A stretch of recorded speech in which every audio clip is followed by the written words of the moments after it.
Saudações a todas e a todos. Estamos já nos aproximando no fim do nosso semestre e o último tema que serve como conclusão, como fecho da nossa disciplina de História da Filosofia Moderna e Contemporânea é Nietzsche. E Nietzsche é um filósofo que ele marca essa ruptura no século XIX, desde o movimento romântico, que nós começamos lá na primeira aula, nosso primeiro tema, passando por Schelling, Fichte, Hegel, idealismo alemão, e depois o movimento pós-idealista com Schopenhauer, Feuerbach, Marx, Kierkegaard, Augusto Comte, as ciências, o positivismo. Nietzsche se coloca como um crítico radical da moral, como ele se tornou mais conhecido, e também em termos abrangentes e muito pretensiosos, como um crítico da modernidade, como um crítico do mundo moderno.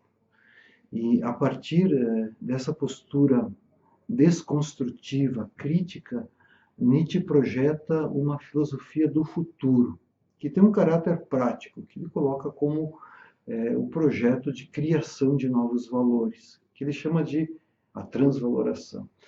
E ali estão ligados os principais temas, como o super-homem, a morte de Deus, a crítica, a moral, a transvaloração, o eterno retorno do mesmo, que são os temas pelos quais Nietzsche se tornou muito conhecido já no início do século XX e até os nossos dias. Nietzsche, que é um dos filósofos mais lidos no mundo. Talvez seja o filósofo mais lido pelo grande público, e Kant é um filósofo mais estudado academicamente. E não é por nada assim, que Nietzsche se tornou tão conhecido, mas pelo fato de ele propiciar essa transformação radical no modo de conceber e de viver a filosofia como prática, como forma de vida. Essa é a prerrogativa de Nietzsche, a tarefa, o modo como ele impõe a si mesmo o desafio da filosofia, essa inquietação com que a filosofia nasceu já nos gregos, há vários séculos antes de Cristo. E a produção de Nietzsche é vasta, apesar de Nietzsche ter enlouquecido com apenas 44 anos e ter morrido com 55, 56 anos incompletos, em 1900.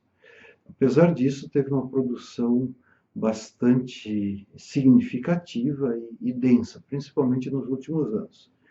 E nós vamos dedicar mais um Nietzsche crítico da moral, o Nietzsche que propõe novas tarefas criativas para a filosofia, que é um Nietzsche conhecido como o filósofo errante. Filósofo que passeou por muitos locais belíssimos, da Suíça, do norte da Itália e do sul da França. E vocês verão aqui a imagem do Monte Pilatos, que é na Suíça, que o Nietzsche escalou quando ainda era jovem professor, e depois no sul da França, em Nice, onde ele passou vários invernos, que era um local ameno. Para nós compreendermos qual é a importância do pensamento de Nietzsche para a modernidade, é preciso compreender um pouco a trajetória biográfica e intelectual desse filósofo singular. E, assim como todos os filósofos, Nietzsche tinha um mestre, digamos assim, um pensador que ele achava que era um gênio e que ele admirava muito, que era Schopenhauer, o filósofo pessimista que nós trabalhamos algumas aulas atrás.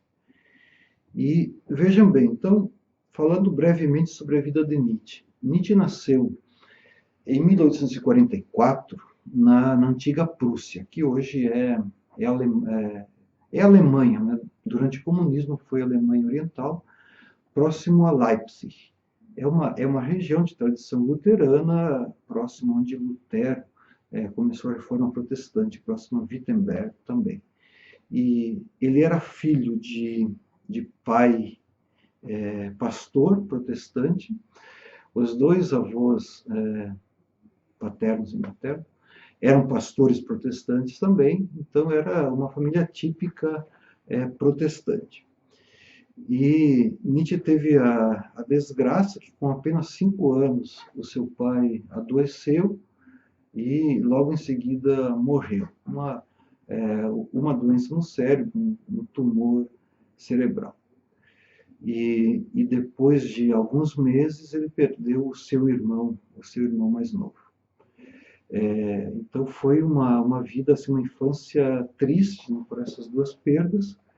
E logo em seguida ele se mudou com a mãe, com a irmã, e passou a viver em Naumburgo, uma cidade mais ao centro da Alemanha. E lá ele teve a sua formação primária e secundária. Nietzsche teve o mérito e também a sorte de conseguir estudar em um internato, talvez o mais importante de toda a Alemanha, que era lá próximo, se chamava Schulpfort. Lá ele fez o ginásio, que seria para nós o ensino secundário. E esse ginásio é um pouco mais que nosso ensino médio, né? Porque ele terminou com 18, 19 anos, e depois disso ele partiu para a faculdade. E tendo um pai pastor e dois avós pastores, ele, quando criança, adolescente, pretendia ser pastor também. E a mãe, as tias solteironas que moravam juntos, incentivaram muito. E ele vai para a Universidade de Bonn, que fica bem próximo ao Reno, nessa província chamada Westfália, na Alemanha, e que é uma universidade importante, mas que tem a fama de ser a universidade que os estudantes mais bebem cerveja em toda a Alemanha também. E lá Nietzsche começou a estudar teologia e línguas antigas, clássicas, o grego e o latim. E nesse primeiro ano ele conheceu um professor muito importante para a vida dele, o Ritsch, e ele toma uma decisão que é de seguir estudando as línguas clássicas, o grego e o latim. E já no seu ginásio ele havia estudado vários autores gregos, sabia muito bem o grego e o latim, e ele decidiu abandonar e se torna, já com 18 anos, ele se torna ateu. Ele renuncia à fé cristã, ele disse que como pensador ele teria que escolher ou Deus ou o mundo do além ou o mundo terreno. Ele faz a opção pelo mundo e decide estudar a antiguidade greco-latina. E essa é uma ruptura, ele é influenciado por muitos pensadores, literatos, lia muito Shakespeare, Goethe, Schiller, Lord Byron, apreciava muito a literatura, os românticos, por isso Nietzsche está muito ligado ao movimento romântico. E ele vai para Bonn, fica um ano, o professor, que era o grande mestre dele, se muda para Leipzig, e ele segue o professor, se muda para a Universidade de Leipzig. Lá, Nietzsche conclui os seus estudos sobre filologia antiga, estudou muito poetas gregos, latinos também, então desde Teógenes, Homero, Hesíodo, fez estudos sobre Platão, sobre Diógenes Laércio, sobre os filósofos pré-socráticos, sobre Cícero, sobre vários pensadores latinos também. E com apenas 24 anos, Nietzsche se tornou doutor em filologia clássica, especialista em grego e latim. Ele não chegou a fazer uma tese, mas foi-lhe dado o título de doutor pelo conjunto de artigos que ele havia publicado em revistas importantes da época. Era um sistema muito mais flexível do que o nosso sistema na época. Os professores da faculdade resolveram dar o título porque ele tinha um mérito toda a sua trajetória acadêmica e pela produção que ele fez em revista. E com 24 anos, Nietzsche conseguiu o cargo de professor de filologia clássica na Universidade da Basileia, que era uma universidade média para a época, com 300 e poucos alunos e com uns 15 professores. Hoje seria muito pequeno, mas que era uma universidade importante da Suíça, uma cidade que tem uma tradição muito, muito rica, Basileia. E Nietzsche foi para essa cidade com muita assim, vontade de se tornar um grande pensador. E eu queria colocar o seguinte: a mudança para Basileia foi em 1869. 2 anos antes, em Leipzig, Nietzsche conheceu o grande músico, que era o maior músico vivo na época, Richard Wagner. Conheceu em Leipzig, foi apresentado, ele era um estudante, digamos assim, um Zé Ninguém, né? E Wagner já era um músico bastante famoso e tinha idade para ser o pai dele. Eles conversam rapidamente e Nietzsche menciona que um ano e pouco antes ele havia conhecido o pensamento do filósofo Arthur Schopenhauer e que esse filósofo havia mudado a vida dele e que tinha interesse de se dedicar ao grego e ao latim, mas principalmente à filosofia. E é com Schopenhauer que Nietzsche entra para a filosofia. Ele estava, quando estudante de graduação, em Leipzig, e no fim da aula, numa tarde, está indo para casa, ele passa por um sebo, onde tem um antiquariado, de livros antigos, e ele vê num canto assim, um livro meio abandonado, que o livreiro não dava atenção, ele pega o livro na mão e lê. O Mundo como Vontade e Representação, de Arthur Schopenhauer. E ele fica fascinado por esse livro. Ele lê apenas a epígrafe, consagrar a vida à verdade, e uma ou duas frases, e pega o livro, leva para casa, e nos 3 dias seguintes ele dorme 3, 4 horas por noite, e ele encontrou naquele livro que ele mais buscava, a resposta para os grandes enigmas da vida no mundo. E foi assim que Nietzsche entrou para a filosofia, sem ter feito um curso de filosofia, mas ter encontrado um mestre, com que ele via a vida retratada nessa obra. E com isso nós temos o primeiro período filosófico de Nietzsche. Então, uma breve incursão pela infância e adolescência. Nietzsche era um filósofo um tanto recatado, já começou a ficar doente desde a adolescência, problema nos olhos, uma miopia severa, enxaquecas terríveis, dores de estômago que o perseguem até o final da vida. E depois acaba tendo um problema que o levou à loucura, que talvez seja um problema genético, uma herança do pai ou da mãe, não se sabe. E nem temos como saber. Mas Nietzsche escreveu muito sobre a doença e fez até desse adoecimento, desses sofrimentos, um motivo a mais para ele viver, filosofar, lidar com a dor, lidar com os problemas da vida. O primeiro período da obra de Nietzsche é o pessimismo romântico. Eu já falei, Nietzsche foi muito influenciado pelo pessimismo filosófico de Schopenhauer. E, já antes de ser professor, pelos dramas musicais de Richard Wagner. Wagner era um músico famoso que compôs grandes dramas musicais, óperas como Tristan e Isolde, O Anel dos Nibelungos, que é uma tetralogia, tem o Ouro do Reno, Siegfried, também A Morte dos Deuses, Parsifal, que foi uma das últimas obras. E, sendo o músico mais importante de toda a Terra na época, Wagner tinha uma pretensão muito grande com a arte. Ele pretendia que a arte fosse um modo de transformar, revolucionar a vida humana. Não a política, não a religião, mas a arte. Seria o centro do qual a vida humana poderia ter um novo sentido, novas tarefas, uma nova organização.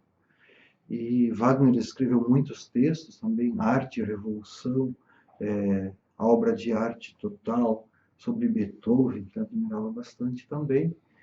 E quando vai para Basileia, Nietzsche teve a sorte que Wagner estava bem próximo de onde ele era professor. Ele estava em Tribschen, que fica próximo a Lucerna, próximo ao Monte Pilatos, que está aqui, dá uns 40 quilômetros, mais ou menos. De trem, uns uns 20 minutos, meia hora na época.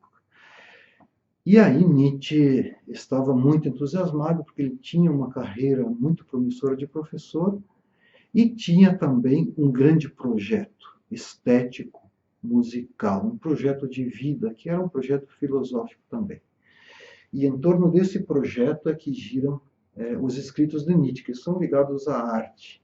A arte antiga, mas com a perspectiva de fazer uma grande revolução no seu tempo com a música do seu grande amigo e grande músico Richard Wagner. E aí Nietzsche começa a escrever sobre Platão, sobre os pré-socráticos, principalmente sobre Heráclito, Demócrito, Epicuro, os estoicos, e também escreve sobre Wagner e reúne vários estudos e publica a sua primeira obra, que ele tinha apenas 28 anos, que se chamou O Nascimento da Tragédia a partir do Espírito da Música. Nietzsche quis mostrar como a tragédia era muito importante para a cultura grega, para a vida dos gregos, até o século V a.C., e como a tragédia poderia renascer a partir da música de Wagner e ser muito, muito importante para dar um novo sentido à vida do homem moderno. E essa obra foi muito bem recebida pelos admiradores de Wagner, mas foi muito mal recebida pelos colegas de Nietzsche, estudiosos da antiguidade, e pelos filósofos. E Nietzsche fica um pouco frustrado e continua escrevendo, fazendo escritos sobre o mundo antigo, criticando a religião, criticando a história, criticando as ciências, e escreve as considerações extemporâneas. A última delas é sobre Wagner. Não falaremos mais sobre esse primeiro período, porque o que acontece com Nietzsche é algo assim, que é ao mesmo tempo surpreendente e também que muda completamente a sua carreira, os projetos de vida. Ele estava muito entusiasmado com Schopenhauer e com Wagner, mas ele começa a analisar mais detidamente a filosofia pessimista de Schopenhauer e a música de Wagner, e ele começa a ficar frustrado com os seus mestres. E aos poucos, esse é um processo longo, Nietzsche rompe com os mestres tão adorados na sua juventude. Com Wagner se deve principalmente ao fato de que Wagner, mais no final da vida, começa a simpatizar com o cristianismo. E Nietzsche, que era ateu, achava que a filosofia devia ter uma postura ateísta, como era ateísta Schopenhauer, sem fazer concessões à política e à religião modernas. Ele rompe com Wagner, foi uma ruptura terrível, porque era o maior amigo da vida dele, era o projeto da vida dele, ligado a Wagner. E ele rompe ao mesmo tempo com Schopenhauer, porque ele começa a ver que o pessimismo de Schopenhauer era um tanto quietista, era um tanto resignado, que não parecia um budismo que não levava à ação. Nietzsche queria uma filosofia que fosse dedicada a intervir no mundo moderno de forma positiva, de forma ativa, de forma afirmadora. E principalmente Nietzsche critica Schopenhauer, que era ateu, pelo fato de Schopenhauer valorizar tanto a ética da compaixão cristã. Nós veremos isso depois. Por que Schopenhauer valoriza tanto a ética da compaixão cristã, oriental, hinduísta, budista, e porque Nietzsche vê na compaixão um sintoma de fraqueza e de doença, como Nietzsche diz, dos homens, dos seres humanos da modernidade. Mas é justamente essa ruptura que marca a entrada para Nietzsche na filosofia, como uma filosofia original. E aí nós temos o segundo período de Nietzsche. O primeiro podemos chamar de pessimismo romântico, por essa relação com Schopenhauer e com Wagner. O segundo período é chamado de positivismo cético, porque Nietzsche rompe completamente com seus mestres e começa um novo caminho filosófico. Ele tem um novo amigo, Paul Ré, um judeu pomerano, alemão, e começam a estudar psicologia e moral, história da moral, psicologia moral empírica. Paul Ré, que apreciava muito Darwin, David Hume, Schopenhauer também, e com isso Nietzsche se aproxima também de Augusto Comte, um filósofo que trabalhamos no semestre, e do positivismo do século XIX, que está estreitamente ligado à atmosfera científica, ao triunfo das ciências naturais no século XIX. Nós vimos já no início do semestre que a questão condutora da nossa disciplina é como a filosofia reage ao triunfo das ciências naturais no século XIX. Marx dá uma resposta, Comte dá uma resposta, Kierkegaard dá uma saída mais religiosa, Schopenhauer mais pessimista, e Nietzsche dá a sua resposta. Nietzsche também valoriza as ciências naturais e quer aplicar as ciências naturais para o estudo da vida humana, para o estudo da moral e para a configuração de novos modos de vida. E assim tem início a filosofia propriamente dita de Nietzsche, que são os anos de filósofo errante. O filósofo que se aposenta muito cedo por estar doente na Universidade da Basileia e passa a viver em vários locais, em várias pensões, em hotéis modestos desses três países. Da Suíça durante o verão e na Itália e sudeste da França durante o inverno, que é o inverno mais quente. Locais onde ele conseguia sobreviver, melhor dizendo, com a sua frágil saúde. E essa filosofia é chamada de filosofia do espírito livre. Nietzsche, que se libertou das amarras, grilhões, digamos assim, daquelas prisões do seu passado, o apego excessivo aos seus mestres. Então Nietzsche se libertou desses preconceitos, desses princípios que não eram salutares para ele. Nietzsche se libertou disso e constrói a sua própria filosofia. E entre 1878 e 1882, Nietzsche escreveu 3 obras, que são O Humano Demasiado Humano, A Aurora e A Gaia Ciência. Nessas obras, Nietzsche faz uma crítica à metafísica, faz uma crítica ao mundo moderno, uma crítica à religião. E o que é mais importante aqui, Nietzsche já começa a elaborar uma história da moral. Faz uma crítica dos valores morais, cristãos principalmente, e, embora não tenha ainda uma filosofia afirmativa positiva, ele já começa a acenar para isso.